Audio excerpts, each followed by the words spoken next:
kami ada 4 hal yang akan kami sampaikan. Yang pertama adalah bagaimana posisi pesantren dalam pengembangan ekonomi syariah, baik di Bank Indonesia maupun di dalam, alhamdulillah Bapak Ibu sekalian, Indonesia sudah memiliki Master Plan Ekonomi dan Keuangan Syariah yang sudah di-launch 2019 tahun lalu, dan secara organisasi sudah dilakukan oleh KNEKS, Komite Nasional Ekonomi dan Keuangan Syariah, yang diketuai langsung Bapak Presiden, di mana posisinya pesantren dalam master plan.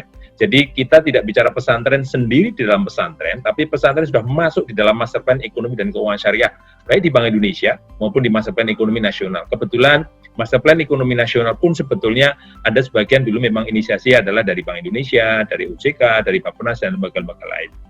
Kemudian, mohon izin nanti mungkin Pak Waryono akan mengulas lebih banyak, tapi sedikit kami mengulas bagaimana profil pesantren di Indonesia.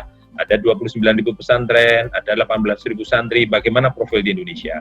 Kemudian bagaimana istihad kami, istihad tentunya adalah ikhtiar kami yang kami mulai 2017 yang lalu, bagaimana membuat suatu roadmap supaya lebih ekosistem tadi. Kami bicara tadi Pak Gubernur mengatakan pendekatan kita adalah mengenai bagaimana mengembangkan pesantren, nggak bisa hanya mengembangkan pesantrennya saja, dan tentunya saya sudah diwanti-wanti tentunya juga para kiai, tentunya Pak Waryono tentunya jangan sampai nanti kebijakan pengembangan ekonomi pesantren baik di ketahanan pangan itu justru para kiai, para santri lupa ngajinya, ngaji fikihnya, tapi justru asik kepada yang lain. Jadi kami tidak akan mengubah itu, dan sesuai Undang-Undang Nomor 18 Tahun 2019 clear bahwa pesantren selain daripada lembaga dakwah, lembaga pendidikan, ada pemberdayaan sosial masyarakat, tentunya di dalamnya adalah pemberdayaan ekonomi.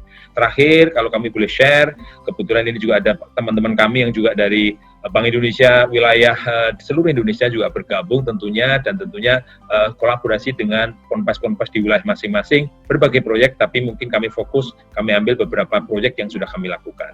Undang-undang pesantren dan pengenalan terhadap dunia pesantren relatif lebih komprehensif. Ini memberi pembuktian kepada kami gitu ya, bahwa pesantren satu sisi juga sudah mulai terbuka, sisi lain perhatian masyarakat, pemerintah negara kepada pesantren juga menurut saya tepat gitu ya. Ini menjadi modal ke depan bagaimana pesantren akan mengembangkan diri gitu ya. Meskipun tadi juga sudah banyak disampaikan oleh Pak Anwar, oleh Pak Guntur ya, bahwa pesantren memang sudah berdiri sejak lama, mandiri, tokoh-tokohnya juga kita tahu bersama gitu ya. Nah, itu yang menurut saya modal utama. Orang-orang pesantren itu sangat mengenal makalah sahabat Ali, Pak Guntur dan Pak Anwar semuanya ya.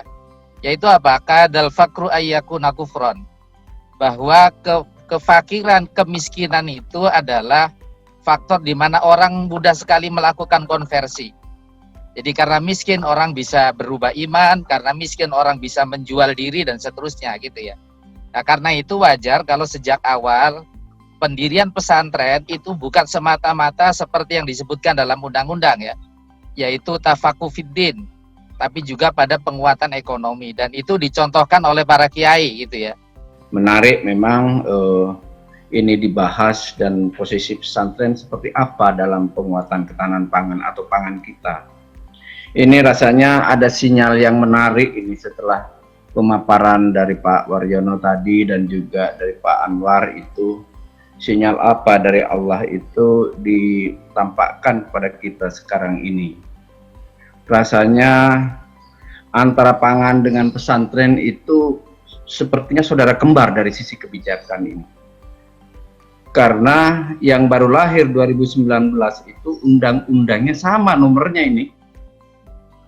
Undang-undang pesantren nomor 18 2019 itu tentang pesantren. Sedangkan undang-undang pangan itu nomor 18 juga 2012. Ini sinyal apa gitu. Oleh karena itu ini menjadi spirit kita untuk membangun ketahanan pangan basisnya pesantren.